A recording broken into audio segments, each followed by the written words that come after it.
Hello friends, आज के video में हम लोग देखेंगे बीकॉम एंट्रेंस की प्रिपरेशन कैसे करें और इस सीरीज में हम लोग लेकर आए हैं प्रैक्टिस सेट 3। तो चलिए शुरू करते हैं आज के वीडियो को। प्रैक्टिस सेट 3 पहला क्वेश्चन है व्हाट इज कॉल मनी। तो आप याद रखेंगे call money this is a financial instrument which is used in money market. Call money क्या है? मनी मार्केट का एक फाइनेंशियल इंस्ट्रूमेंट है which is used by commercial bank to borrow fund from some other commercial bank. जब किसी commercial bank को funds की जरूरत होती है और वो अपने पड़ोसी किसी और कमर्शियल बैंक से शॉर्ट टर्म के लिए पैसे बोरो करता है for a couple of hours और फॉर 1 डे 2 डे 3 डेज, किसी 1-2 दिनों के लिए या कुछ आवर्स के लिए, जब बैंक किसी नियर बाई वाले बैंक से बोरो करता है उस फाइनेंशियल इंस्ट्रूमेंट को बोलते हैं call money. Number 2, wealth of Nations क्या है? Wealth of Nations it was a book which was authored bye Adam Smith. ध्यान रखेंगे वेल्थ ऑफ नेशंस क्या है? It is a book which was authored by professor Adam Smith in 1776। तो wealth of nation एक book है जिसको Adam Smith ने compose करा था 1776 में। Third is what is cardinal approach. तो यूटिलिटी के बारे में दो अप्रोचेस हैं, एक होती है अपनी ऑर्डिनल अप्रोच और एक होती है कार्डिनल अप्रोच। तो कार्डिनल अप्रोच ये कहती है कि यूटिलिटी कैन बी मेजर्ड। तो जो अप्रोच ये कहती है कि यूटिलिटी को मेजर कर सकते हैं उसको बोलते हैं कार्डिनल अप्रोच। और ऑर्डिनल अप्रोच ये कहती है कि यूटिलिटी को मेजर नहीं कर सकते हैं, केवल फील कर सकते हैं। फिलहाल कार्डिनल अप्रोच ये बताती है कि यूटिलिटी कैन बी मेजर्ड, हम यूटिलिटी का मेजरमेंट कर सकते हैं। और किन चीजों में करते हैं? एक और क्वेश्चन बनता है। तो यूटिलिटी का मेजर कर सकते हैं ये कार्डिनल अप्रोच कहती है in terms of utils. Utility को कैसे मेजर कर सकते हैं? यूटिल्स में। Paper currency is also known as, जैसे मेटेलिक मनी है वैसे पेपर मनी है। तो पेपर मनी को किस नाम से जानते हैं? Managed currency standard, MANAGED। Paper currency is also known as managed currency standard. बहुत बार ये सवाल पूछा गया है। नीति आयोग की अगर बात करें तो NITI Aayog national institute for transforming India, NITI Aayog stand for national institute for transforming India. ये कब स्टैब्लिश हुआ था? 1 जनवरी 2015 को। कब स्टैब्लिश हुआ था? 1 जनवरी 2015 को। और इसने किसको रिप्लेस करा है? प्लानिंग कमीशन ऑफ इंडिया को। So planning commission of India has been replaced by NITI Aayog. BR account कौन सा अकाउंट है? Personal real nominal. तो याद रखेंगे BR किसका पार्ट है? डेटर्स का ही पार्ट होते हैं BR, बिल्स रिसीवेबल। और डेटर भी पर्सनल अकाउंट है, that's why remember BR account is also a personal account. तो BR अकाउंट एक पर्सनल अकाउंट है, डेटर अकाउंट भी पर्सनल अकाउंट होता है। Amortization क्या है?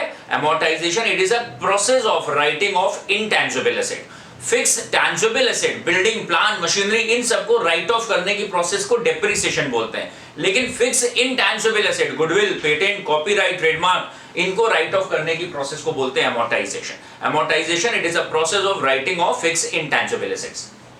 वेस्टिंग एसेट्स क्या होती हैं? वो एसेट्स जो कि नेचर सप्लाई करता है, coal mines, oil well, The asset which are supplied by the nature itself, जो नेचर अपने आप देता है उसको हम बोलते हैं वेस्टिंग एसेट्स, जिसमें ऑयल वेल, कोल माइन, इन सबको रखते हैं। एवरेज ड्यू डेट क्या है? It is a mean date at which two parties they decide to settle their accounts instead of settling accounts on different dates.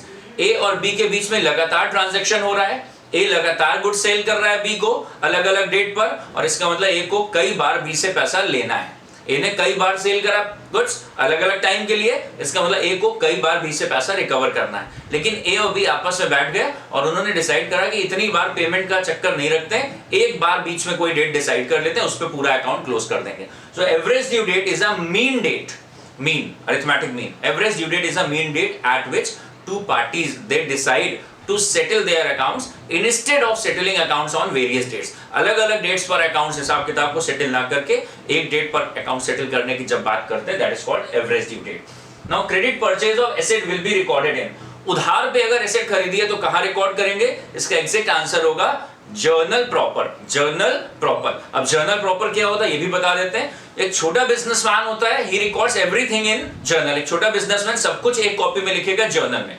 लेकिन एक थोड़ा सा बड़ा बिजनेसमैन जो होगा वो जर्नल को भी डिवाइड कर देता है सब्सिडरी बुक्स में या स्पेशल जर्नल में। कैश बुक, उसके अलावा sales book, sales return book, purchase return book, bills receivable book और बिल्स पेबल बुक। तो जो ट्रांजैक्शन कैश बुक में नहीं आएगा और बाकी की सब्सिडरी बुक में भी नहीं आएगा, ऐसे बचे हुए सारे ट्रांजैक्शन को कहां रिकॉर्ड करते हैं? Journal proper. तो जरा चेक करते हैं, उधार पे एसेट खरीदी है, उधार पे एसेट खरीदी है तो क्या कोई कैश का यहां पर इन्वॉल्वमेंट हो रहा है? नहीं, मतलब कैश बुक में नहीं आएगा। और ये परचेज बुक में भी नहीं आएगा, क्योंकि परचेज बुक क्यों बनाते हैं, why do we prepare purchase book, ये भी अपने आप सवाल है जो बहुत बार पूछा गया है। परचेज बुक क्यों बनाते हैं, to record credit purchases of goods only, जब कभी गुड्स खरीदा हो और उधार खरीदा हो तो ही परचेज बुक बनाते हैं। Why do we prepare purchase book, goods खरीदा हो और उधार पे खरीदा हो, लेकिन यहां पे क्या खरीदा है, एसेट खरीदी है और वो भी उधार खरीदी है। तो अगर एसेट खरीदी होती पैसा देकर तो इसको हमने कैश बुक के पेमेंट साइड में रखा होता, अगर हमने गुड्स खरीदा होता उधार पे तो परचेज बुक में रखा होता। तो इसका मतलब है ना तो ये कैश बुक में आएगा क्योंकि इस ट्रांजैक्शन में कैश का कोई भी इन्वॉल्वमेंट नहीं है, और परचेज बुक में भी नहीं आएगा। परचेज बुक में क्यों नहीं आएगा, क्योंकि यहां हमने गुड्स नहीं खरीदा है। तो ये ट्रांजैक्शन लेफ्ट ओवर ट्रांजैक्शन है। जो ट्रांजैक्शन कैश बुक में नहीं आते हैं और किसी भी सब्सिडरी बुक में नहीं आते, उनको रिकॉर्ड करते हैं जर्नल प्रॉपर में। That's why credit purchase of asset or credit sale of asset, this will be recorded in journal proper. So this is all for this practice set 3. I hope you are revising practice set 1 and 2. Shortly we'll be coming up with practice set number 4. Thank you for watching this video.